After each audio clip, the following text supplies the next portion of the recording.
ಹರೇ ಕೃಷ್ಣ.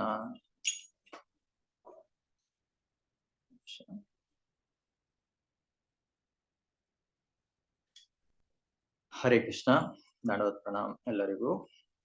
ಶುಭ ಮುಂಜಾನೆಯ ಶ್ರೀಮದ್ ಭಾಗವತಂ ಕ್ಲಾಸ್ಗೆ ಒಂದು ಸಣ್ಣ ಕೀರ್ತನೊಂದಿಗೆ ನಾನು ಮೊದಲು ನನಗೆ ಅವಕಾಶ ಕೊಟ್ಟಂತಹ ಮಧುರಪತಿ ಪ್ರಭು ಮತ್ತೆ ನನ್ನ ಲೀಡರ್ಸ್ ಆದಂತಹ ವರಹಕಮಯ ದಾಸ್ ಮತ್ತೆ ಇಲ್ಲಿ ಇರುವಂತಹ ಎಲ್ಲ ಭಕ್ತರಿಗೂ ವಂದನೆಗಳನ್ನ ಅರ್ಪಿಸುತ್ತಾ ಸಣ್ಣ ಕೀರ್ತನದೊಂದಿಗೆ ಈ ದಿನದ ಕಾರ್ಯಕ್ರಮವನ್ನು ಶುರು ಮಾಡೋಣ. जय राधा माधव कुंज बिहारी गोपीजन वल्लभ गिरिवरधारी। जय राधा माधव कुंज बिहारी गोपीजन वल्लभ गिरिवरधारी। यशोदनंदन ब्रज जन रंजन यशोदनंदन ब्रज जन रंजन यमुना तीरवनचारी यमुना तीरवनचारी। जय राधा माधव कुंज बिहारी गोपीजन वल्लभ गिरिवरधारी।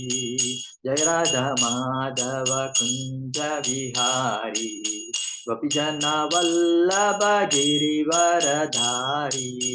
यशोदनंदन ब्रज जन रंजन यशोदनंदन ब्रज जन रंजन यमुना तीरवनचारी यमुना तीरवनचारी। हरे कृष्णा कृष्णा कृष्णा हरे हरे हरे राम राम राम हरे हरे। हरे कृष्णा कृष्णा कृष्णा हरे हरे हरे राम राम राम हरे हरे। हरे कृष्णा कृष्णा कृष्णा हरे हरे हरे राम राम राम हरे हरे। हरे कृष्णा कृष्णा कृष्णा हरे हरे हरे राम राम राम हरे हरे। हरे कृष्णा कृष्णा कृष्णा हरे हरे हरे राम राम राम हरे हरे। हरे कृष्णा कृष्णा कृष्णा हरे हरे हरे राम राम हरे हरे। गोविंद जय जय गोपाल जय जय राधा रमण हरि गोविंद जय जय गोविंद जय जय गोपाल जय जय राधा रमण हरि गोविंद जय जय। हरे कृष्णा कृष्णा कृष्णा हरे हरे हरे राम राम हरे हरे। हरे कृष्णा कृष्णा कृष्णा हरे हरे हरे राम राम हरे हरे। हरे कृष्णा कृष्णा कृष्णा हरे हरे राम राम हरे हरे। प्रभुपदा जय प्रभुपदा प्रभुपदा जय प्रभुपदा जय गुरुदेवा जय गुरुदेवा गुरुदेवा जय गुरुदेवा। निताय गौर हरि बोल हरि बोल हरि बोल निताय गौर हरि बोल निताय गौर हरि बोल हरि बोल हरि बोल निताय गौर हरि बोल हरि बोल हरि बोल हरि बोल हरि बोल निताय गौर हरि बोल हरि बोल हरि बोल निताय गौर हरि हरि बोल। कलियुग धर्म श्री कृष्ण संकीर्तन की जय। महामंत्र की जय। शील प्रभुपाद की जय। पतित पावन गुरु महाराज की जय। अनंत कोटि वैष्णव वृंद की जय। नामाचार्य श्रील हरिदास ठाकुर की जय। गौर प्रेमानंदी हरि हरि बोल। ಹರೇ ಕೃಷ್ಣ. ಮತ್ತೊಮ್ಮೆ ಸ್ವಾಗತ ಎಲ್ಲರಿಗೂ ಈ ಶುಭ ಮುಂಜಾನೆಯ ಜಪಯಜ್ಞ ಮತ್ತೆ ಶ್ರೀಮದ್ ಭಾಗವತಂ ಕಥಾ ಚರ್ಚೆ. ನಾನು ಇಲ್ಲಿ ನೆರೆದಿರುವಂತಹ ಎಲ್ಲ ಭಕ್ತರಿಗೂ ಝೂಮ್ ಸೆಷನ್ ನಲ್ಲಿ ಮತ್ತೆ ನನ್ನ ಲೀಡರ್ಗೆ ಎಲ್ಲರಿಗೂ ಈ ಅವಕಾಶವನ್ನು ಕೊಟ್ಟಂತಹ ಮತ್ರಪತಿ ಪ್ರಭು ಮತ್ತೆ ವರಹಾಕಪ್ಪಮಯ ದಾಸು ಮತ್ತೆ ಇಲ್ಲಿ ನೆರೆದಿರುವಂತ ಎಲ್ಲ ಲೀಡರ್ಸ್ಗೂ ನಾನು ಪಾದಾಭಿವಂದನೆ ಮಾಡುತ್ತಾ ಈ ದಿನ ನನಗೆ ಕೊಟ್ಟಂತ ಶ್ಲೋಕ 1 ಸ್ಕಂದ 1 ಅಧ್ಯಾಯ 9 ಶ್ಲೋಕ 47. ಓಕೆ, ಸ್ಟಾರ್ಟ್ ಮಾಡೋಣ. ಓಂ ನಮೋ ಭಗವತೆ ವಾಸುದೇವಾಯ. ಓಂ ನಮೋ ಭಗವತೆ ವಾಸುದೇವಾಯ. ಓಂ ನಮೋ ಭಗವತೆ ವಾಸುದೇವಾಯ. ನಾರಾಯಣಂ ನಮಸ್ಕೃತ್ಯಂ ನರಂ ಚೈವ ನರೋತ್ತಮಂ ದೇವೀಂ ಸರಸ್ವತಿಂ ವ್ಯಾಸಂ ತದೋ ಜಯಮುದೀರಯೇ. ನಷ್ಟಪ್ರಾಯೇಷು ಅಭದ್ರೇಷು ನಿತ್ಯಂ ಭಾಗವತ ಸೇವಯ ಭಗವತಿ ಉತ್ತಮ ಶ್ಲೋಕೆ ಭಕ್ತಿ ಭಗವತಿ ನೈಷ್ಠುಕಿ.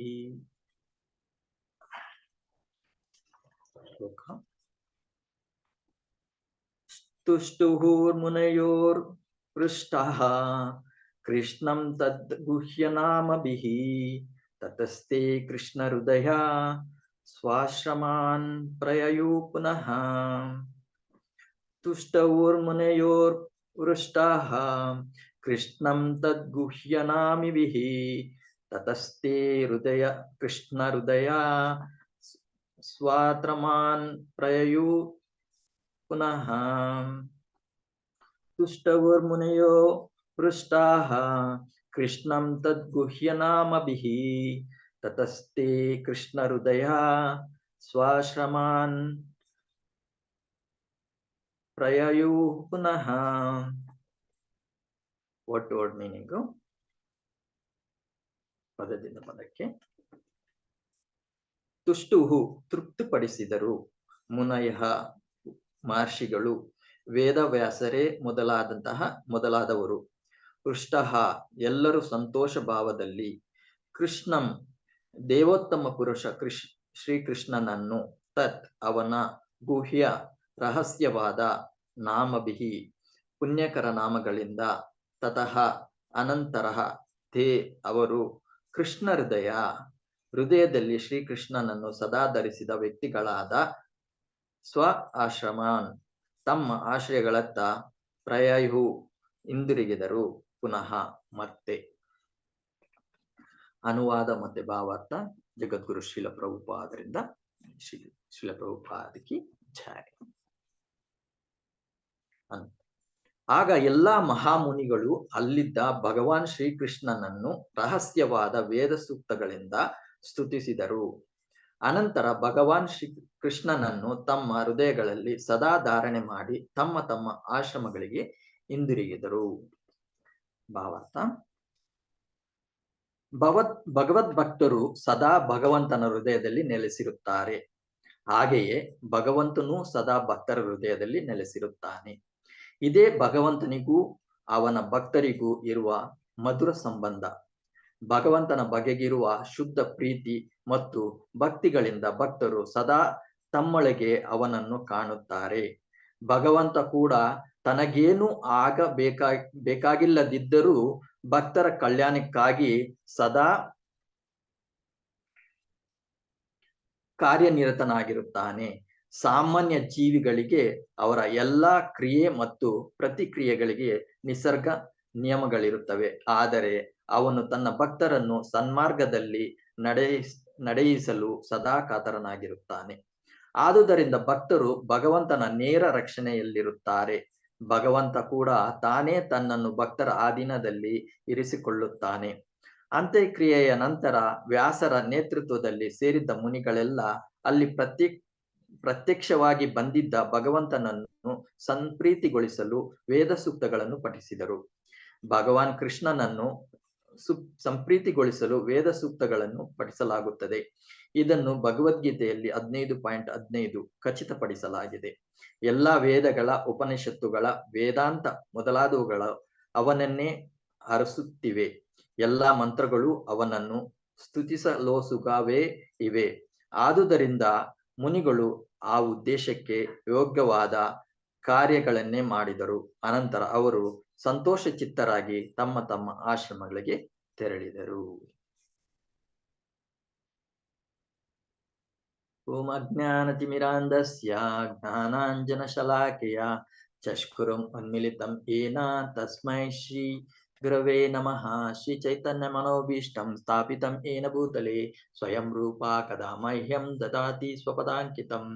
ವಂದೇಹಂ ಶ್ರೀಗುರು ಶ್ರೀಯುತಪದಕಮಲಂ ಶ್ರೀಗುರು ವೈಷ್ಣವಾಂಶ ಶ್ರೀಗುರು ಶ್ರೀರೂಪಂ ಸಾಗ್ರಜಾತಂ ಸಹಗಣ ರಘುನಾಥಾನ್ವಿತಂ ತಂ ಸಜೀವಂ ಸಾದ್ವೈತಂ ಸಾವಧೂತಂ ಪರಿಜನ ಸಹಿತಂ ಕೃಷ್ಣ ಚೈತನ್ಯ ದೇವಂ ಶ್ರೀ ರಾಧಾ ಕೃಷ್ಣ ಪಾದಾನ್ ಸಹಗಣ ಲಲಿತಾ ಶ್ರೀ ವಿಶಾಖಾನ್ವಿತಾಂಶ.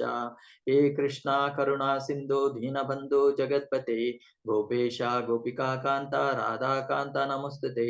ತಪ್ತ ಕಾಂಚನ ಗೌರಾಂಗಿ ರಾಧೆ ವೃಂದಾವನೇಶ್ವರಿ ವೃಷಭಾನುಸುತೆ ದೇವಿ ಪ್ರಣಮಾಮಿ ಹರಿಪ್ರಿಯೆ. ವಾಂಛಾಕಲ್ಪತರುಭ್ಯಶ್ಚ ಕೃಪಾ ಸಿಂಧುಭ್ಯ ಏವ ಚ ಪತಿತಾನಾಂ ಪಾವನೇಭ್ಯೋ ವೈಷ್ಣವೇಭ್ಯೋ ನಮೋ ನಮಃ. ಜಯ ಶ್ರೀ ಕೃಷ್ಣ ಚೈತನ್ಯ ಪ್ರಭು ನಿತ್ಯಾನಂದ ಶ್ರೀ ಅದ್ವೈತ ಗದಾಧರ ಶ್ರೀವಾಸಾದಿ ಗೌರಭಕ್ತವೃಂದ. ಹರೇ ಕೃಷ್ಣ ಕೃಷ್ಣ ಕೃಷ್ಣ ಹರೇ ಹರೇ, ಹರೇ ರಾಮ ರಾಮ ರಾಮ ಹರೇ ಹರೇ. ನಮೋ ವಿಷ್ಣುಪಾದಾಯ ಕೃಷ್ಣಪೃಷ್ಠಾಯ ಭೂತಲೆ ಶ್ರೀಮತೆ ಭಕ್ತಿವೇದಾಂತ ಸ್ವಾಮಿ ನಾಮಿನೆ. ನಮಸ್ತೆ ಸರಸ್ವತಿ ದೇವಿ ಗೌರವಾಣಿ ಪ್ರಚಾರಿಣಿ ನಿರ್ವಿಶೇಷ ಶೂನ್ಯವಾದಿ ಪಾಶ್ಚಾತ್ಯ ದೇಶಧಾರಿಣಿ. ನಮೋ ವಿಷ್ಣುಪದಾಯ ಕೃಷ್ಣಪೃಷ್ಠಾಯ ಭೂತಲೆ ಶ್ರೀಮತಿ ಜಯಪತಾಕ ಸ್ವಾಮಿ ನಾಮಿನೆ. ನಮೋ ಆಚಾರ್ಯ ಪಾದಾಯ ನಿತ್ಯಾಯ ಕೃಪದಾಯಿನಿ ಗೌರಕಥಾಮದಾಯ ನಗರ ಕಾಮತಾರಿಣಿ.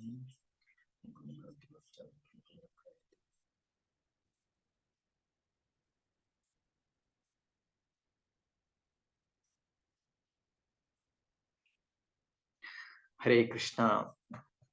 ಸೊ ಇವತ್ತಿನ ಶ್ಲೋಕ ತುಂಬಾ ಚೆನ್ನಾಗಿದೆ. ತುಷ್ಟುಹೂರ್ ಮುನಯೋರ್ ಪೃಷ್ಟಃ ಕೃಷ್ಣಂ ತದ್ ಗುಹ್ಯಾನಾಮಭಿಃ ತತಸ್ತೆ ಕೃಷ್ಣ ಹೃದಯ ಸ್ವಶ್ರಮಾನ್ ಪ್ರಯಯುಃ ಪುನಃ. ಆಗ ಎಲ್ಲಾ ಮಹಾಮುನಿಗಳು ಅಲ್ಲಿದ್ದ ಭಗವಾನ್ ಶ್ರೀಕೃಷ್ಣನನ್ನು ರಹಸ್ಯವಾದ ವೇದ ಸೂಕ್ತಗಳಿಂದ ಸ್ತುತಿಸಿದರು. ಅನಂತರ ಭಗವಾನ್ ಕೃಷ್ಣನನ್ನು ತಮ್ಮ ಹೃದಯಗಳಲ್ಲಿ ಸದಾ ಧಾರಣೆ ಮಾಡಿ ತಮ್ಮ ತಮ್ಮ ಆಶ್ರಮಗಳಿಗೆ ಹಿಂದಿರುಗಿದರು. ಇದು ಬಹಳ ಚೆನ್ನಾಗಿದೆ ಶ್ಲೋಕ. ಇಷ್ಟು ದಿನ ನಾವು ಏನ್ ಕೇಳ್ತಾ ಇದ್ವಿ, ನಿನ್ನೆ ಮೊನ್ನೆ ಎಲ್ಲ ಭಕ್ತರು, ರಿತು ಮಾತಾಜಿ, ಪರಭಕ್ತಿ ಮಾತಾಜಿ ಕೂಡ ಒಂದು ಕ್ಲಾಸ್ ತಗೊಂಡ್ರು. ಎಲ್ಲರೂ ಇಲ್ಲಿ ನೆರೆದಿರುವಂತ ಭಕ್ತರು ತುಂಬಾ ಶ್ರಮ ಪಟ್ಟು ಈ ಶ್ಲೋಕಗಳಿಗೆ ಪ್ರಿಪೇರ್ ಆಗಿ ನಮ್ಮನ್ನೆಲ್ಲ ಎಜುಕೇಟ್ ಮಾಡ್ತಾ ಇದ್ದಾರೆ. ಹೇಗೆ ಭಗವಂತನನ್ನ ಸದಾ ಕಾಲದಲ್ಲಿ ನೆನೆಸ್ಬೇಕು, ಅದರಲ್ಲೂ ಕೂಡ ಎಸ್ಪೆಷಲಿ ನಮ್ಮ ಕೊನೆ ಕಾಲದಲ್ಲಿ, ಅಂದರೆ ನಮ್ಮ ಈ ದೇಹವನ್ನು ಬಿಟ್ಟು ಹೊರಡುವ ಕಾಲದಲ್ಲಿ ನಮ್ಮ ಮನಸ್ಸು ಹೇಗಿರ್ಬೇಕು ಅನ್ನೋದನ್ನ ತುಂಬಾ ಚೆನ್ನಾಗಿ ಪ್ರಿಪೇರ್ ಆಗಿ ಹೇಳ್ತಾ ಇದ್ದಾರೆ. ಎಲ್ಲರಿಗೂ ಧನ್ಯವಾದ ಹೇಳ್ತಾ, ಈಗಿನ ಶ್ಲೋಕ ಏನಂತ ಹೇಳಿದ್ರೆ, ಎಲ್ಲ ಮುನಿಗಳು ಅಂದ್ರೆ ವ್ಯಾಸರು, ನಾರದ, ವಶಿಷ್ಠ, ವಿಶ್ವಾಮಿತ್ರ, ಅತ್ರಿ, ಭಗೀರಥ, ಹೀಗೆ ಎಲ್ಲ ಸಹಸ್ರಾರು ಮಹರ್ಷಿಗಳು ಮತ್ತೆ ದೇವಾನುದೇವತೆಗಳು ಕೂಡ ಅಲ್ಲಿ ಸೇರಿದ್ರು. ಎಲ್ಲಿ ಭೀಷ್ಮರು ಎಲ್ಲಿ ಶಯನದಲ್ಲಿ ಮಲಗಿದ್ರು. ಅವರು ಇಷ್ಟು ದಿನ ನಾವು ಕೇಳಿದ್ವಿ, ಅವರು ಭೀಷ್ಮ ಸ್ತುತಿ ಅಂತ ಸ್ತುತಿಗಳನ್ನ ಮಾಡ್ತಾ ಇದ್ರು. ಅಲ್ಲಿ ಎಲ್ಲರೂ ನೆರೆದಿದ್ರು. ಹೇಗೆ, ಯಾತಕ್ಕೋಸ್ಕರ ಅಲ್ಲಿ ಬಂದಿದ್ರು ಅಂದ್ರೆ, ಎಸ್ಪೆಷಲಿ ನಾವಿಲ್ಲಿ ಅರ್ಥ ಮಾಡ್ಕೋಬೇಕಾಗಿರೋದು, ಕೃಷ್ಣ ಮಹಾಜನರಾದಂತ ಭೀಷ್ಮ ದೊಡ್ಡ ಭಕ್ತರಾಗಿದ್ದರು. ಅವರು ವಿರೋಧ ಪಕ್ಷದಲ್ಲಿ ಅವರು ಯುದ್ಧ ಮಾಡ್ತಾ ಇದ್ರು ಕೂಡ ಅವರು ಎಂತ ಭಕ್ತರು ಅನ್ನೋದು ತೋರ್ಸೋದಕ್ಕೋಸ್ಕರ ಕೃಷ್ಣ ಪ್ಲಾನ್ ಮಾಡಿದ್ರು. ಮಹಾಜನರಾದ ಭೀಷ್ಮರು ಎಷ್ಟು ಜ್ಞಾನವಂತರಾಗಿದ್ದಾರೆ. ಒಂದು ಸೀನ್ ಅನ್ನ ಕ್ರಿಯೇಟ್ ಮಾಡುದು, ಹೇಗೆ ಧರ್ಮರಾಜನಿಗೆ ಅವರು ಧರ್ಮಯುಕ್ತವಾದ ರಾಜ್ಯವನ್ನು ನಡೆಸಬೇಕಾದ್ರೆ ಏನ್ ಮಾಡ್ಬೇಕು ಅಂತ ಒಂದು ಡೌಟ್ ಅನ್ನ ಕ್ರಿಯೇಟ್ ಮಾಡಿ, ಅಲ್ಲಿ ಧರ್ಮರಾಜಿಗೆ ತಾನೇ ಏನು ಬೋಧನೆಯನ್ನು ಮಾಡಲಿಲ್ಲ. ಬೋಧನೆಯನ್ನು ಮಾಡಿದಿರ, ನೀನು ಅದರ ಬಗ್ಗೆ ಭೀಷ್ಮನ ಹತ್ರ ಕೇಳು ಅಂತೇಳಿ ಭೀಷ್ಮನ ಹತ್ರ ಕರ್ಕೊಂಡ್ಬಂದ್ರು. ಬಂದಾಗ ಅಲ್ಲಿ ಇದನ್ನ ತಿಳಿದ ಎಲ್ಲ ಮಹರ್ಷಿಗಳು, ಅವರು ಸರ್ವಜ್ಞಾನಿಗಳಲ್ವಾ, ಮಹರ್ಷಿಗಳು ಎಲ್ಲ ಆಗು ಹೋಗುಗಳನ್ನು ಗೊತ್ತಾಗ್ತಾ ಇರುತ್ತೆ ಅವರಿಗೆ. ಆದ್ರಿಂದ ಕೃಷ್ಣ ಹೇಗೆ ಈ ಮಹಾನ್ ಭಕ್ತರಾದ ಮಹಾಜನರಾದಂತ ಆ ಭೀಷ್ಮನ ಹತ್ತಿರ ಎಲ್ಲ ಪಾಂಡವರನ್ನ ಕರ್ಕೊಂಡ್ ಬರ್ತಾರೆ. ಅವಾಗ ಎಲ್ಲರಿಗೂ ತಿಳಿತು, ಓ ಈಗ ಭೀಷ್ಮರು ತಮ್ಮ ಆ ದೇಹವನ್ನು ಬಿಡ್ತಾರೆ, ನಾವು ಹೋಗಿ ದರ್ಶನ ಮಾಡ್ಕೊಳ್ಳೋಣ. ಅಲ್ಲಿ ಸ್ವಯಂ ಭಗವಂತ ಕೃಷ್ಣ ಅಲ್ಲಿ ಬರ್ತಾ ಇದ್ದಾರೆ, ಅವರ ದರ್ಶನ ಆಗುತ್ತೆ ಅಂತೇಳಿ ಎಲ್ಲರೂ ಕೂಡ ಅಲ್ಲಿ ನೆರೆದಿದ್ರು. ಈಗಿನ ಶ್ಲೋಕದಲ್ಲಿ ನಾವು ನೋಡಿದ್ವಿ, ಅವ್ರ ಋಷಿ ಮುನಿಗಳೆಲ್ಲ ಏನ್ ಮಾಡಿದ್ರು, ಅಲ್ಲಿ ಬಂದು ಸಂತೋಷವಾಗಿದ್ರು. ಯಾರಿಗಾದ್ರೂ ಮನೆಯಲ್ಲಿ ಸಾವಾಗಿದ್ರೆ ಅಥವಾ ಇನ್ನೇನು ಸಾವು ಬರುತ್ತೆ ಅಂದಿದ್ರೆ ಯಾರಾದ್ರೂ ಸಂತೋಷವಾಗಿರ್ತಾರ? ಸಂತೋಷವಾಗಿರೋದಿಲ್ಲ.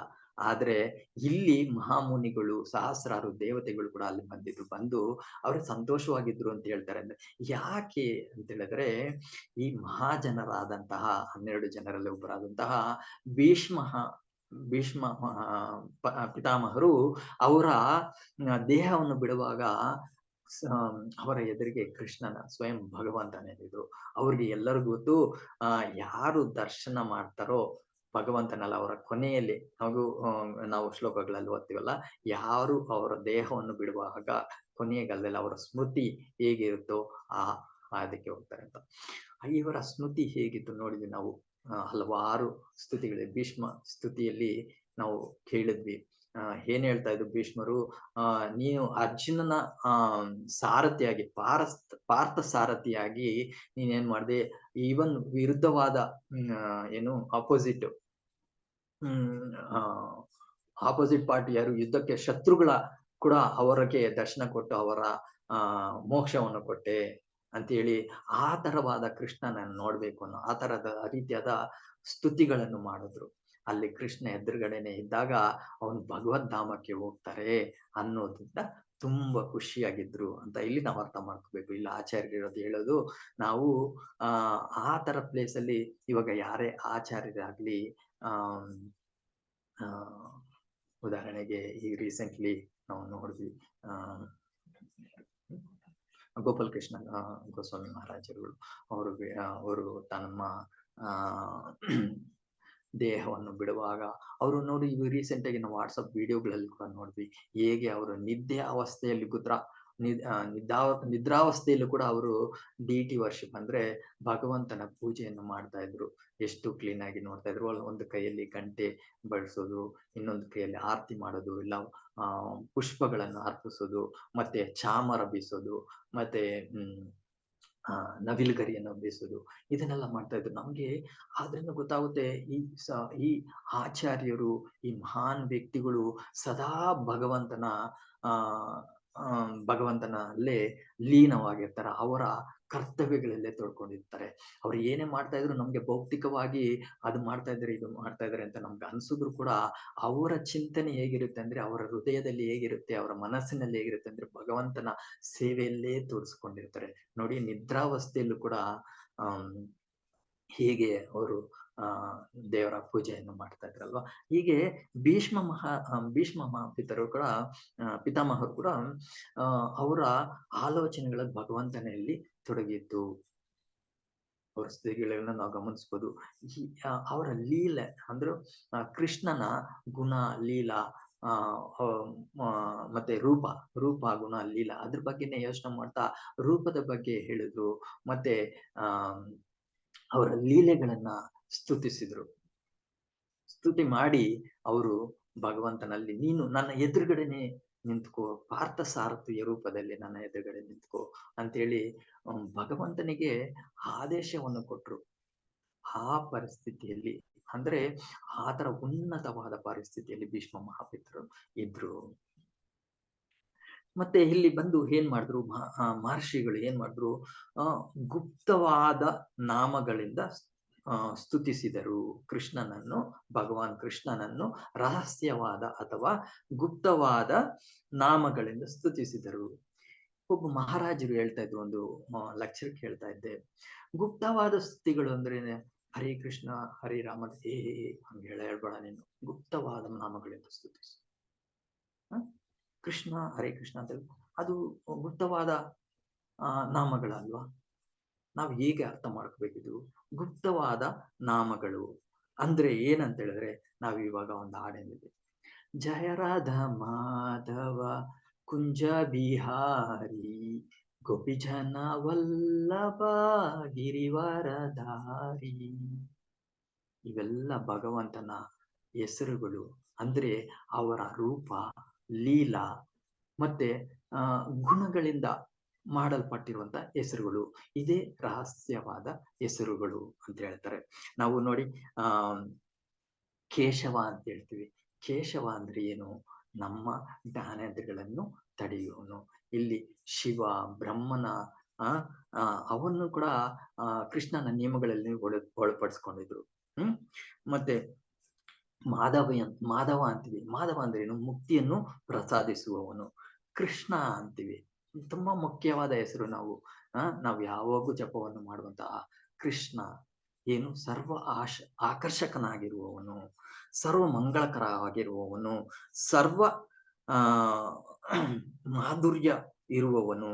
ಹೀಗೆ ನಾವು ಅರ್ಥ ಮಾಡ್ಕೋಬೇಕು. ಏನು ಗುಪ್ತವಾದ ಹೆಸರುಗಳು ಅಂದ್ರೆ? ಇವೆಲ್ಲನೂ ಗುಪ್ತವಾದ ಹೆಸರುಗಳು ಅಂದ್ರೆ ನಾವು ಇಲ್ಲಿ ಋಷಿಗಳಿಗೆ ನಾವು ಈಗಿನ ರೀತಿ ಏನು ಈ ಸಂಸ್ಕೃತನ ಓದ್ಲಿಕ್ಕೆ ನಾವು ಏನೋ ಗೂಗಲ್ ಬಾಬಾ ನೋಡುತ್ತೀವಿ, ಇದ್ರ ಅರ್ಥ ಏನೋ ಅದರ ಅರ್ಥ ಏನು ಅಂದ್ರೆ. ಆದ್ರೆ ಆಗಿನ ಋಷಿಗಳಿಗೆ ಅವೆಲ್ಲ ಏನಿಲ್ಲ. ಎಲ್ಲರಿಗೂ ಸಂಸ್ಕೃತ ಬರ್ತಾ ಇತ್ತು, ಸಂಸ್ಕೃತದಲ್ಲೇ ಮಾತಾಡ್ತಾ ಇದ್ರು. ಆದ್ರಿಂದ ಆ ಹೆಸರುಗಳು ಅವ್ರಿಗೆ ತುಂಬಾ ಮುದವನ್ನು ಕೊಡ್ತಾ ಇದ್ರು, ಮಾಧುರ್ಯವನ್ನು ಕೊಡ್ತಾ ಇದ್ರು, ತುಂಬಾ ಮಧುರವಾಗಿ ಇರ್ತಾ ಇತ್ತು ಅವರ ಹೆಸರುಗಳ ಗುಣಗಳು ಮತ್ತು ರೂಪ ಗುಣ ಲೀಲೆಗಳಿಂದ ತುಂಬಿರುವಂತಹ ಹೆಸರುಗಳು ರಹಸ್ಯವಾಗಿ ಅಂತ ಹೇಳ್ತಾರೆ. ಅಂದ್ರೆ ಇಲ್ಲಿ ನಮ್ಗೆ ಪ್ರಭುಪಾದರು ಈ ರಹಸ್ಯವನ್ನು ಕೂಡ ನಮ್ಗೆ ಸುಲಭವಾಗಿ ಎಲ್ಲರಿಗೂ ಅರ್ಥವಾಗುವಂತೆ ಹೇಳ್ತಾರೆ.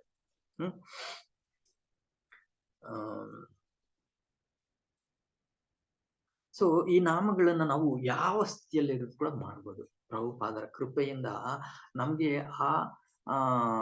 ಏನು ಡೌಟ್ಸ್ ಅಂತ ಏನ್ ಹೇಳ್ತೀವಿ, ಆ ಸಂದೇಹಗಳಿಗೂ ಪ್ರಭುಪಾದರು ನಮ್ಗೆ ಅವರ ಆಲೋಚನೆಗಳಿಂದ, ಅವರ ಶಿಕ್ಷಣದಿಂದ, ಅವರ ಉಪದೇಶಗಳಿಂದ ನಮ್ಗೆ ಈ ನಾಮಗಳನ್ನು ಯಾವ ಸ್ಥಿತಿಯಲ್ಲಿದ್ರು ಕೂಡ ನಾವು ಮಾಡಬಹುದು.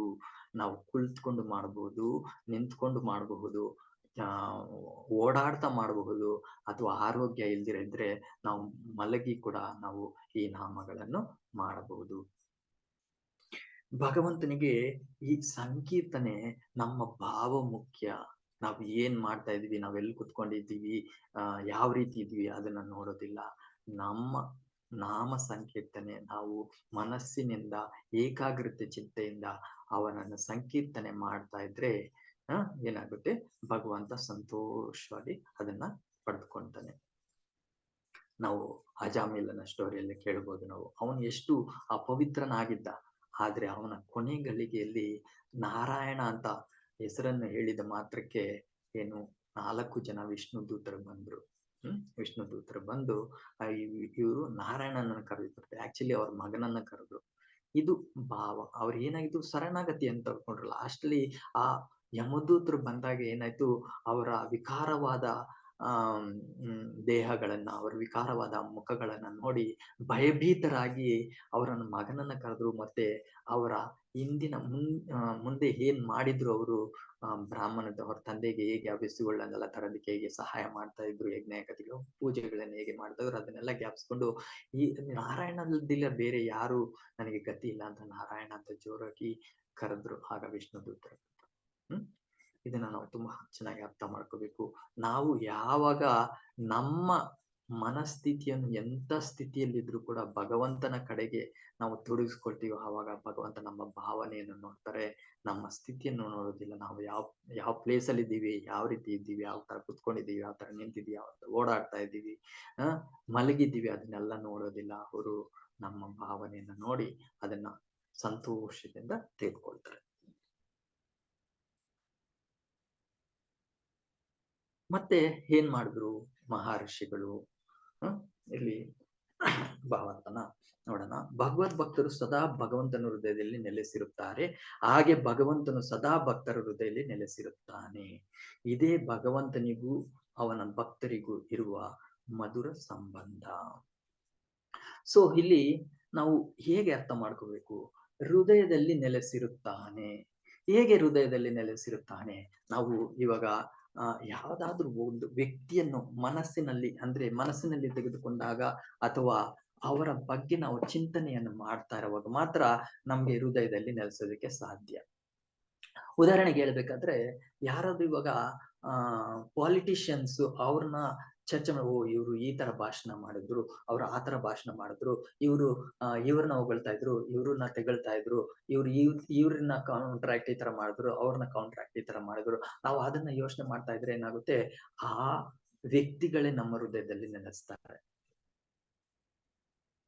ಇಲ್ಲಿ ಏನ್ ಹೇಳ್ತಾ ಇದ್ರೆ, ಭಗವದ್ ಭಕ್ತರು ಭಗವಂತನ ಸದಾ ಭಕ್ತರ ಹೃದಯದಲ್ಲಿ ನೆಲೆಸುತ್ತಾರೆ ಅಂದ್ರೆ, ಇಲ್ಲಿ ಭಕ್ತರು ಏನ್ ಮಾಡ್ತಾರೆ ಅಂದ್ರೆ ಸದಾ ಕೃಷ್ಣನ ಭಗವಂತನ ಅವನ ರೂಪ ಗುಣ ಲೀಲೆಗಳನ್ನ ಮೆಲ್ಕಾಕ್ತಾ ಇರ್ತಾರೆ. ಓ ಕೃಷ್ಣ ಯಶೋಧ ನಂದನ ವೃಂದಾವನದಲ್ಲಿ, ಯಮುನಾ ತೀರದಲ್ಲಿ, ಮತ್ತೆ ಕುರುಕ್ಷೇತ್ರದಲ್ಲಿ ಅಥವಾ ಮಥುರಾ ಅಲ್ಲಿ ಎಂತ ಲೀಲೆಗಳು ಮಾಡಿದ್ರು, ಗೋಪಿಯರ ಜೊತೆ ಹೇಗೆ ಅವರ ಲೀಲೆಯನ್ನು ಮಾಡ್ತಾ ಇದ್ರು, ಗೋಪಬಾಲರ ಜೊತೆ ಹೇಗೆ ಮಾಡ್ತಾ ಇದ್ರು, ಬ್ರಹ್ಮನಿಗೆ ಹೇಗೆ ಅವರು ಪಾಠವನ್ನು ಕಲಿಸಿದ್ರು, ಮತ್ತೆ ಇಂದ್ರನಿಗೆ ಹೇಗೆ ಅವರು ಪಾಠವನ್ನು ಕಲಿಸಿದ್ರು, ಮತ್ತೆ ಅವರ ಕೃಪೆಯನ್ನು ತೋರಿಸಿದ್ರು. ಇದನ್ನೆಲ್ಲ ನಾವು ಯೋಚನೆ ಮಾಡ್ತಾ ಇದ್ರೆ ಏನಾಗುತ್ತೆ, ನಮ್ಮ ಹೃದಯದಲ್ಲಿ ಭಗವಂತನ ಆ ಲೀಲೆ ರೂಪ ಗುಣಗಳು ಯಾವಾಗೂ ನೆಲೆಸಿರ್ತವೆ. ಇದನ್ನ ಇಲ್ಲಿ ಪ್ರಭುಪಾದರು ಹೇಳ್ತಾ ಇದ್ದಾರೆ. ಇದು ಇವರ ಭಕ್ತರ ಮಧುರವಾದ ಸಂಬಂಧ. ಭಕ್ತನಿಗೂ ಮತ್ತೆ ಭಗವಂತನಿಗೂ ಯಾವಾಗ ಈ ಸಂಬಂಧ ಬೆಳೆಯುತ್ತೆ ಅಂತ ಹೇಳಿದ್ರೆ, ಯಾವಾಗ ನಾವು ಭಗವಂತನ ಬಗ್ಗೆನೇ ಚಿಂತನೆ ಮಾಡ್ತಾ ಇರ್ತೀವೋ, ಅವರ ಲೀಲೆಗಳ ಬಗ್ಗೆನೇ ಯೋಚನೆ ಮಾಡ್ತಾ ಇರ್ತೀವೋ, ಅವರ ಗುಣಗಳ ಬಗ್ಗೆನೇ ಯೋಚನೆ ಮಾಡ್ತಾ ಇರ್ತೀವೋ, ಅವರ ಹೆಸರುಗಳನ್ನು ನಾಮ ಸಂಕೀರ್ತನೆ ಮಾಡ್ತಾ ಇರ್ತೀವ. ಹರೇ ಕೃಷ್ಣ ಕೃಷ್ಣ ಕೃಷ್ಣ ಹರೇ ಹರೇ, ಹರೇ ರಾಮ ರಾಮ ರಾಮ ಹರೇ ಹರೇ. ಈ ರೀತಿ ಯಾವಾಗ ಸದಾ ನಾವು ಕೀರ್ತನೆಯನ್ನು ಮಾಡ್ತಾ ಇರ್ತೀವೋ, ಆಗ ಭಗವಂತ ನಮ್ಮ ಹೃದಯದಲ್ಲಿ ನೆಲೆಸಿರ್ತಾರೆ. ಭಗವಂತನ ಬಗೆಗಿರುವ ಶುದ್ಧ ಪ್ರೀತಿ ಮತ್ತು ಭಕ್ತಿಗಳಿಂದ ಭಕ್ತರು ಸದಾ ತಮ್ಮೊಳಗೆ ಅವನ್ನು ಕಾಣುತ್ತಾರೆ. ಭಗವಂತ ಕೂಡ ತನಗೇನು ಆಗಬೇಕಿಲ್ಲದಿದ್ದರೂ ಭಕ್ತರ ಕಲ್ಯಾಣಕ್ಕಾಗಿ ಸದಾ ಕಾರ್ಯನಿರತನಾಗಿರುತ್ತಾನೆ. ಅಂದ್ರೆ ಈಗ ನಾವು ನೋಡಿದ್ವಿ, ಅವರ ಶುದ್ಧ ಪ್ರೀತಿ ಏನೇನಾಗುತ್ತೆ, ಭಗವಂತನ ಸಂಬಂಧವನ್ನ ನಮ್ಮ ಹೃದಯದಲ್ಲಿ ಬೆಳೆಸುತ್ತೆ. ಮತ್ತೆ ಅವ್ರ ಭಕ್ತರ ಕಲ್ಯಾಣಕ್ಕಾಗಿ ಭಗವಂತ ಅವ್ರಿಗೆ ಏನು ಆಗ್ಬೇಕಾಗಿಲ್ಲ, ಎಲ್ಲನೂ ಕ್ರಿಯೇಟ್ ಮಾಡ್ಬಿಟ್ಟಿದ್ದಾರೆ. ಎಲ್ಲ ಸರ್ವ ಕಾರಣಗಳದು ಕಾರಣ ಭಗವಂತನೇ, ಶ್ರೀಕೃಷ್ಣನೇ. ಎಲ್ಲ ಕ್ರಿಯೇಟ್ ಮಾಡಿ ಎಲ್ಲ ಯಾವ ಟೈಮ್ಗೆ ಏನೇನು ಬಗ್ಗೆ ಎಲ್ಲನೂ ಮಾಡಿದ್ದಾರೆ. ಅವರು ಭಕ್ತರಿಗೋಸ್ಕರ ಬರ್ಬೇಕಾಗಿಲ್ಲ. ಆದರೆ ಭಕ್ತರಿಗೋಸ್ಕರ ಹೇಗೆ ಬರ್ತಾರೆ ಅಂದ್ರೆ, ಅವರು ಸದಾ ಭಕ್ತ ವತ್ಸಲ. ಅವರು ಭಕ್ತರು ಏನೇ ತಪ್ಪು ಮಾಡಿದ್ರು ಇಮಿಡಿಯೇಟ್ ಕರೆಕ್ಟ್ ಮಾಡ್ತಾರೆ. ನನ್ಗೆ ಒಂದು ಸಿಚುವೇಶನ್ ಒಂದು ಜ್ಞಾಪಕ ಬರ್ತಾ ಇದೆ. ಏನು ಅಂತ ಹೇಳಿದ್ರೆ, ಒಂದ್ಸಲಿ ಕುರುಕ್ಷೇತ್ರ ಎಲ್ಲ ಯುದ್ಧ ಆದ್ಮೇಲೆ ಕೃಷ್ಣ ಮತ್ತೆ ಅರ್ಜುನ ವಿಹಾರಕ್ಕೆ ಹೋಗ್ತಾ ಇರ್ತಾರೆ. ವಿಹಾರಕ್ಕೆ ಹೋದಾಗ ಆಗಲೂ ಕೂಡ ಕೃಷ್ಣ ಬಂದು ಸಾರಥಿಯಾಗಿರ್ತಾರೆ, ಪಾರ್ಥ ಸಾರಥಿಯಾಗಿರ್ತಾರೆ. ಆಗ ಬೇಕಾಗಿಲ್ಲ ಆಕ್ಚುಲಿ. ಆಕ್ಚುಲಿ ಅವ್ರು ಹೇಳಿರೋದು ಕುರುಕ್ಷೇತ್ರದಲ್ಲಿ ಮಾತ್ರ ಪಾರಸತ್ಯತೆ ಆಗಿದ್ರು. ಆದ್ರೆ ಈಗ ಕೂಡ ಅವರ ಸಂಬಂಧ ಹೇಗಿರುತ್ತೆ ಅಂದ್ರೆ ಫ್ರೆಂಡ್ಸ್ ತರ ಇರ್ತಾರೆ ಅವರು. ಇದೇನ್ ಮಾಡ್ತಾರೆ, ಒಂದ್ಸಲಿ ವಿಹಾರಕ್ಕೆ ಹೋದಾಗ ಒಂದ್ಸಲಿ ಕಾಡಿನ ಕಡೆ ಹೋಗ್ತಾ ಇರ್ತಾರೆ.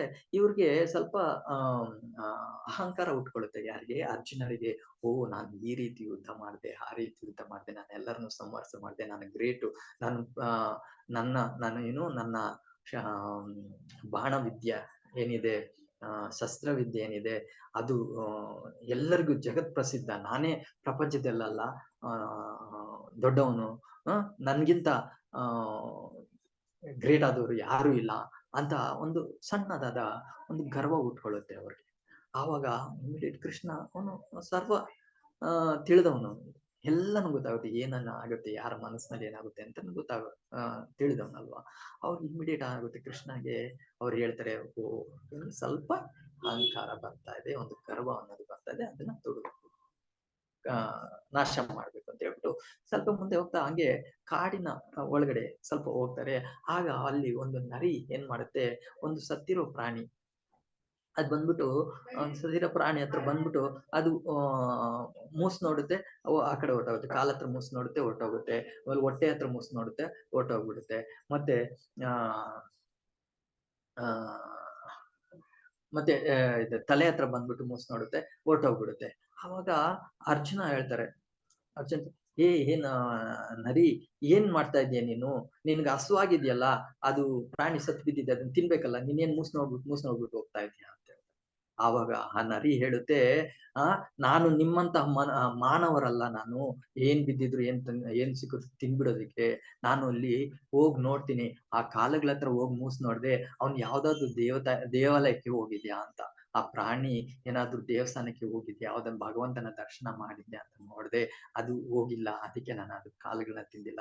ಮತ್ತೆ ಹೊಟ್ಟೆ ಹತ್ರ ಹೋಗಿ ಮೂಸ್ ನೋಡ್ದೆ, ಅದು ಏನಾದ್ರು ಕೃಷ್ಣ ಪ್ರಸಾದವನ್ನು ತಿಂದಿದ್ಯಾ, ಭಗವಂತನ ಪ್ರಸಾದವನ್ನು ತಿಂದಿದ್ಯಾ ಅಂತ ನೋಡ್ದೆ, ಅದು ಮಾಡಿಲ್ಲ, ಅದಕ್ಕೆ ನಾನು ಹೊರಟದೆ. ಮತ್ತೆ ತಲೆ ಹತ್ರ ಹೋದ್ರೆ, ಅದು ಯಾವತ್ತಾದ್ರೂ ಸಂಕೀರ್ತನೆಯನ್ನು ಮಾಡಿದ್ಯಾ, ಅಥವಾ ಭಗವಂತನ ನಾಮಗಳನ್ನು ಮಾಡಿದ್ಯಾ, ಭಗವಂತನ ಬಗ್ಗೆ ಯೋಚನೆಯನ್ನು ಮಾಡಿದ್ಯಾ ಅಂತ ತಿಳ್ಕೊಂಡೆ, ಅದು ಮಾಡಿಲ್ಲ. ಅದಕ್ಕೆ ಆ ತರವಾದ ಪ್ರಾಣಿ ನಾನು ತಿಂದಿರಲ್ದ್ರು ಒಂದೇ. ನಾನು ಆ ತರ ಪ್ರಾಣಿಯ ದೇಹವನ್ನು ತಿಂದು ನನ್ನ ದೇಹವನ್ನು ಉಳಿಸ್ಕೊಳ್ಳೋದಕ್ಕಿಂತ ನಾನು ಹಾಗೆ ಸಾಯ್ತೀನಿ. ಇದ್ರಿಂದ ಅರ್ಜುನನ್ಗೆ ಶಾಕ್ ಆಗೋಯ್ತು. ಇದು ಪ್ರಾಣಿಯಾಗಿದ್ದುಕೊಂಡು ನನಗೆ ಒಂದು ಪಾಠವನ್ನು ಕಲಿಸ್ತಾ ಇದೆ, ನನಗೆ ಎಷ್ಟು ಗರ್ವ ಬಂತು. ಇದೆಲ್ಲ ಮಾಡಿದ್ದು ಕೃಷ್ಣನೇ. ಕೃಷ್ಣನ ಸಹಾಯ ಇಲ್ದಿರಿದ್ರೆ ನಾನು ಏನು ಮಾಡ್ಲಿಕ್ಕೆ ಆಗ್ತಾ ಇರ್ಲಿಲ್ಲ. ಆದ್ರೆ ನಾನು ಎಂತ ಗರ್ವಿ ಅಂತೇಳಿ ತಿಳ್ಕೊಂಡ. ಇದ್ರಲ್ಲಿ ನಮ್ಗೆ ಗೊತ್ತಾಗುತ್ತೆ, ಭಗವಂತ ಆವಾಗವಾಗನೇ ಭಕ್ತರು ಕೂಡ ಕರೆಕ್ಟ್ ಮಾಡ್ತಾ ಇರ್ತಾರೆ. ನೋಡಿ, ಇಲ್ಲಿ ಸಾಮಾನ್ಯ ಜೀವಿಗಳಿಗೆ ಅವರ ಎಲ್ಲಾ ಕ್ರಿಯೆ ಮತ್ತು ಪ್ರತಿಕ್ರಿಯೆಗಳಿಗೆ ನಿಸರ್ಗ ನಿಯಮಗಳಿರುತ್ತವೆ. ಆದರೆ ಅವನು ತನ್ನ ಭಕ್ತರನ್ನು ಸನ್ಮಾರ್ಗದಲ್ಲಿ ನಡೆಸಲು ಸದಾ ಕಾತರನಾಗಿರುತ್ತಾನೆ. ಭಕ್ತರಿಗೆ ನಾವು ಏನ್ ಚಿಂತನೆಯನ್ನು ಮಾಡ್ತಾ ಇದ್ವಿ, ಇವಾಗ ನಾವು ಅನ್ಕೋಬಹುದು, ಏನಪ್ಪಾ ನಾವು ಭಕ್ತಿ ಪಥದಲ್ಲಿ ಬಂದಿದೀವಿ, ಭಕ್ತಿ ಮಾರ್ಗದಲ್ಲಿ ಬಂದಿದೀವಿ, ನಮ್ಗೆಲ್ಲ ಕಷ್ಟಗಳು ಬರ್ತಾ ಇದ್ವಿ. ಕೆಲವ್ರು ಕೇಳ್ತಾರೆ, ಏನ್ ಪ್ರಭು, ನಾನು ಜಪ ಮಾಡ್ತೀನಿ, ಪ್ರಸಾದವನ್ನು ತಗೊಳ್ತೀನಿ, ದೇವಸ್ಥಾನಕ್ಕೆ ಹೋಗ್ತೀನಿ, ಎಲ್ಲ ಸೇವೆಯನ್ನು ಮಾಡ್ತೀನಿ, ಆದ್ರೂ ನನ್ಗೆ ಕಷ್ಟಗಳು ಬರ್ತಾವೆ. ಆದ್ರೆ ನಾವಿಲ್ಲಿ ಅರ್ಥ ಮಾಡ್ಕೋಬೇಕು, ಭಗವಂತ ಏನ್ ಮಾಡಿದ್ರು ಅದಕ್ಕೆ ಒಂದು ಕಾರಣ ಇರುತ್ತೆ. ಕಾರಣ ಇಲ್ದಿರ ಭಗವಂತ ಏನು ಮಾಡೋದಿಲ್ಲ.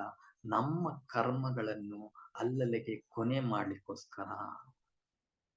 ಈ ಸ್ಥಿತಿಯಲ್ಲಿ ಕೂಡ ನನಗೆ ಒಂದು ಸ್ಟೋರಿ ಜ್ಞಾಪಕ ಬರ್ತಾ ಇದೆ. ಇದೇ ಪ್ರಸಂಗನೇ ಒಂದು ಸಲಿ ಅರ್ಜುನ ಮತ್ತೆ ಕೃಷ್ಣ ವಿಹಾರಕ್ಕೆ ಹೋದಾಗ ಹೋಗ್ತಾ ಇದ್ರೆ ಅವ್ರಿಗೆ ತುಂಬಾ ದಾಹ ಆಗುತ್ತೆ, ನೀರಿನ ರಿಕ್ವೈರ್ಮೆಂಟ್ ಬರುತ್ತೆ. ಅವರು ಒಂದು ಗುಡಿಸಲಿಗೆ ಹೋಗ್ತಾರೆ. ಗುಡಿಸಲಿಗೆ ಹೋಗ್ಬಿಟ್ಟು ಅಲ್ಲಿ ಒಬ್ಬ ಅಜ್ಜಿ, ಮುದುಕಿ, ಏನು ತುಂಬಾ ವಯಸ್ಸಾದಂತ ಮುದುಕಿ ಇರ್ತಾಳೆ. ಅವ್ರ ಹತ್ರ ಕೇಳ್ತಾರೆ, ನನಗೆ ದಾಹ ಆಗ್ತಾ ಇದೆಯೇ, ನೀರ್ ಕೊಡಿ ಅಂತ ಹೇಳ್ತಾರೆ. ಅವಾಗ ಸರಿ ಆಯ್ತು ಅಂತ ಹೇಳ್ಬಿಟ್ಟು ಆ ಮುದುಕಿ ಕೃಷ್ಣ ಪರಮಾತ್ಮನ ನೋಡಿ ತುಂಬಾ ಸಂತೋಷ ಪಡ್ತಾರೆ. ಅರ್ಜುನ ಮತ್ತೆ ಕೃಷ್ಣ ಬಂದಿರೋದನ್ನ ನೋಡಿ ತುಂಬಾ ಸಂತೋಷ ಬಿಟ್ಟು ಅವ್ರಿಗೆ ನೀರನ್ನು ಕೊಡ್ತಾರೆ. ನೀರನ್ನು ಕೊಟ್ಟಾಗ ಅವರು ಹಾಗೆ ಮಾತಾಡ್ತಾ ಇದ್ದಾಗ ಆ ಮುದುಕಿ ಹೇಳ್ತಾರೆ, ನನಗೆ ಯಾರೂ ಇಲ್ಲ, ನನಗೆಲ್ಲರೂ ಬಿಟ್ಟು ಹೋಗಿದ್ದಾರೆ, ನನ್ನ ಮಕ್ಕಳು ಯಾರು ಇಲ್ಲ ನನ್ನ ಜೊತೆಯಲ್ಲಿ ಇರೋದು ಇದು ಹಸು ಒಂದು ಮಾತ್ರನೇ. ಅದರ ಹಸುವಿನಿಂದ ಬರುವಂತಹ ಹಾಲು ಮತ್ತೆ ಏನು ಪದಾರ್ಥಗಳು ಮಾಡ್ಕೊಡ್ತೀವೋ ಅದರಿಂದ ನಾನು ಜೀವನ ನಡೆಸ್ತಾ ಇದ್ದೀನಿ, ನಾನು ಅದ್ರ ಮೇಲೆನೆ ಡಿಪೆಂಡ್ ಆಗಿದ್ದೀನಿ. ಸರಿ ಆಯ್ತು ಅಂತ ಕೃಷ್ಣ ಅವ್ರ ಹತ್ರ ಮಾತಾಡ್ಕೊಂಡು ಹೊರಟು ಬಿಡ್ತಾರೆ. ಆವಾಗ ಅರ್ಜುನ ಕೇಳ್ತಾರೆ, ಅರ್ಜುನ ಕೃಷ್ಣ ನನಗೆ ಕೇಳ್ತಾರೆ, ಕೃಷ್ಣ, ಆ ಮುದುಕಿ ಅಷ್ಟು ಕಷ್ಟದಲ್ಲಿದ್ಯಲ್ಲ, ಏನಾದ್ರು ಹೆಲ್ಪ್ ಮಾಡ್ಬೋದಿತ್ತಲ್ಲ, ಏನಾದ್ರು ಆಶೀರ್ವಾದ ಮಾಡ್ಬೋದಿತ್ತಲ್ಲ ಅಂತ ಹೇಳ್ತಾರೆ. ಆವಾಗ ಕೃಷ್ಣ ಹೇಳ್ತಾರೆ, ನಾನು ಮಾಡಿದ್ನಲ್ಲ, ನಾನು ಆಶೀರ್ವಾದ ಮಾಡಿದ್ನಲ್ಲ ಅವರು ಅಂತ ಹೇಳ್ತಾರೆ. ಇವಾಗ ಹೌದಾ, ಏನ್ ಆಶೀರ್ವಾದ ಮಾಡಿದ್ರೆ, ಏನಿಲ್ಲ, ಇನ್ನೊಂದು ಗಂಟೆಯಲ್ಲಿ ಅದು ಹಸು ತನ್ನ ಪ್ರಾಣವನ್ನು ಕಳ್ಕೊಂಡ್ಬಿಡುತ್ತೆ ಅಂತ ಹೇಳ್ತಾರೆ. ಅವಾಗ ಅರ್ಜುನಿಗೆ ಶಾಕ್ ಆಗುತ್ತೆ, ಏನಪ್ಪಾ ಇದು, ಭಗವಂತ ಆ ಮುದುಕಿಗೆ ಏನಾದ್ರೂ ಸಹಾಯ ಮಾಡೋದು ಬಿಟ್ಬಿಟ್ಟು ಅದು ಒಂದೇ ಒಂದು ಡಿಪೆಂಡ್ ಆಗಿದ್ದು, ಅದು ಹಸುವಿನ ಮೇಲೆ ಡಿಪೆಂಡ್ ಆಗಿದ್ದು, ಅದನ್ನು ಕೂಡ ತಗೊಂಡ್ಬಿಡ್ತಾ ಇದಾರಲ್ಲ ಅನ್ನೋ ಆಶೀರ್ವಾದನ ಕೊಟ್ರ ಅಂತ. ಅವಾಗ ಹೇಳ್ತಾರೆ ಕೃಷ್ಣ ಹೇಳ್ತಾರೆ, ಅವರು ಕೃಷ್ಣ ಪೂಜೆ ಭಕ್ತಿಯಿಂದ ಪಥದಲ್ಲಿ ಇದ್ದಾರೆ, ಆದ್ರೆ ಅವರು ಆ ಹಸುವಿನ ಮೇಲೆ ಅಟ್ಯಾಚ್ಮೆಂಟ್ ಆಗಿದ್ದಾರೆ. ಏನು, ಅದನ್ನ ಅದ್ರ ಮೇಲೆ ಡಿಪೆಂಡ್ ಆಗಿದ್ದಾರೆ. ಯಾವಾಗ ಆ ಡಿಪೆಂಡೆನ್ಸಿ ಅಂದ್ರೆ ಹೋಗ್ಬಿಟ್ಟು ಅದು ಹಸು ತೀರ್ಕೊಂಡ್ಬಿಟ್ರೆ ಅವರು ಪೂರ್ತಿ ನನ್ನ ಮೇಲೆ ಅವಲಂಬನೆ ಪಡ್ಕೊಳ್ತಾರೆ, ನನ್ನ ಮೇಲೆ ಡಿಪೆಂಡ್ ಆಗ್ತಾರೆ, ಆಗ ಅವರು ನನ್ನ ಧಾಮಕ್ಕೆ ಬರ್ತಾರೆ. ಈ ರೀತಿ ನಾವು ಭಕ್ತರು ಏನು ಅರ್ಥ ಮಾಡ್ಕೋಬೇಕು, ನಮ್ಗೆ ಕಷ್ಟಗಳು ಬಂದಾಗ ಇದು ಕೃಷ್ಣ ಪ್ರಸಾದ, ಕೃಷ್ಣನ ಕೃಪೆ ಅಂತ ನಾವು ತಿಳಿದುಕೋಬೇಕು. ಅವಾಗ ತಿಳಿದುಕೊಂಡಾಗ ನಮ್ಮ ಹೃದಯದಲ್ಲಿ ಸದಾ ಕೃಷ್ಣನ ರೂಪ, ಗುಣ, ಲೀಲೆಗಳು ಸದಾ ಬರ್ತಾ ಇರ್ತವೆ. ನಾವು ಸಂಕೀರ್ತನೆಯಲ್ಲಿ ತೋರಿಸ್ಕೊಂಡಾಗ ನಮ್ಗೆ ಸದಾ ಬರ್ತಾ ಇರ್ತದೆ. ಈ ರೀತಿ ಭಗವಂತ ಕೂಡ ತನ್ನ ಭಕ್ತರಲ್ಲಿ ಅಧೀನದಲ್ಲಿ ಇರಿಸಿಕೊಳ್ಳುತ್ತಾನೆ ಅಂತ ಕೂಡ ಇಲ್ಲಿ ಪ್ರಭುಪಾದರು ತುಂಬಾ ಚೊಕ್ಕಟವಾಗಿ ಹೇಳಿದ್ದಾರೆ. ಭಗವಂತ ಎಷ್ಟು ಕರುಣಾಮಯಿ ಅಂತ ಹೇಳಿದ್ರೆ, ನೋಡಿ ನಾವು ಈ ಕುರುಕ್ಷೇತ್ರದಲ್ಲೇ ನೋಡ್ಬೋದು, ಕೃಷ್ಣ ಸ್ವಯಂ ಭಗವಂತ ಅವನು ಸಾರಥಿಯಾಗಿ ಹೋಗ್ಬೇಕಾಗಿತ್ತ, ಸೇವಕನಾಗಿ ತಗೋಬೇಕಾಗಿತ್ತ? ಇಲ್ಲಲ್ಲ, ಅವನು ಅಷ್ಟು ಕರುಣಾಮಯಿ. ಅವನು ಭಕ್ತರ ಅಧೀನದಲ್ಲಿ ಆಗೋದು ಕೂಡ ಅವನು ಇರಿಸ್ಕೊಳ್ತಾನೆ, ಅಧೀನದಲ್ಲಿ ಇರಿಸ್ಕೊಳ್ತಾನೆ. ಹೀಗೆ ಆಲ್ರೆಡಿ ಟೈಮ್ ಆಯ್ತು. ಮತ್ತೆ ನೆಕ್ಸ್ಟ್ ಏನ್ ಮಾಡುದು, ಇವರೆಲ್ಲ ವೇದ ಸಂಪ್ರೀತಿಗೊಳಿಸಲು ಸೂಕ್ತಗಳನ್ನು ಪಠಿಸಿದರು. ಮತ್ತೆ ಅವರು ಎಲ್ಲ ತಮ್ಮ ತಮ್ಮ ಆಶ್ರಮಗಳಿಗೆ ಸಂತೋಷಿತರಾಗಿ ತೆರಳಿದರು ಅಂತ ಹೇಳ್ತಾರೆ. ನಾವು ಇಲ್ಲಿ ಇನ್ನೊಂದು ಅರ್ಥ ಮಾಡ್ಕೋಬೇಕು, ಭಗವದ್ಗೀತೆಯಲ್ಲಿ 15.15 ಏನ್ ಹೇಳ್ತಾರೆ, ಸರ್ವವೇದೇಶು ಸರ್ವೇಶು ಬರುತ್ತೆ ಅದು. ಅದ್ರಲ್ಲಿ ಏನ್ ಹೇಳ್ತಾರೆ ಅಂದ್ರೆ, ಎಲ್ಲ ವೇದಗಳ, ಎಲ್ಲ ಉಪನಿಷತ್ತುಗಳ, ಎಲ್ಲ ವೇದಾಂತಗಳ ಸಾರ ಏನು, ಭಗವಂತನನ್ನು ಅರಿತುಕೊಳ್ಳುವುದು. ಎಲ್ಲದಕ್ಕೂ ಸಾರಾಂಶ ಅಂದ್ರೆ, ನಾವು ಏನಾದ್ರೂ ಪುಸ್ತಕಗಳು, ಯಾವ್ದಾದ್ರು ಗ್ರಂಥಗಳನ್ನ ಓದಾಗ ಅದರ ಇಂಪಾರ್ಟೆನ್ಸ್ ಏನು, ನಾವು ಶ್ರೀಮದ್ ಭಾಗವತವನ್ನು ನೋಡ್ತೀವಿ, ಭಗವದ್ಗೀತೆಯನ್ನು ನೋಡ್ತೀವಿ, ಮತ್ತೆ ಚೈತನ್ಯ ಚರಿತಾಮೃತ ಹೋಗ್ತೀವಿ. ಈಗಿನ ಕಾಲದಲ್ಲಿ ನಮ್ಗೆ ತುಂಬಾ ಇಂಪಾರ್ಟೆಂಟ್ ಅದ ಈ 3 ಗ್ರಂಥಗಳೇನಿದೆ, ಇವೆಲ್ಲದ ಸಾರ ಏನು, ಕೃಷ್ಣನನ್ನು ಅರಿತುಕೊಳ್ಳುವುದು, ಕೃಷ್ಣನ ರೂಪ, ಗುಣ, ಲೀಲೆಗಳ ಬಗ್ಗೆ ಚರ್ಚೆ ಮಾಡುತ್ತಾ ಸದಾ ಅವನ ಜ್ಞಾನದಲ್ಲಿ ಇರುತ್ತಾ ಭಗವಂತನ ಧಾಮಕ್ಕೆ ಹೋಗುವುದು. ಇದು ಪ್ರಭುಪಾದರು ಈ ದಿನ ಕೊಟ್ಟಂತಹ ಈ ಸಾರಾಂಶ.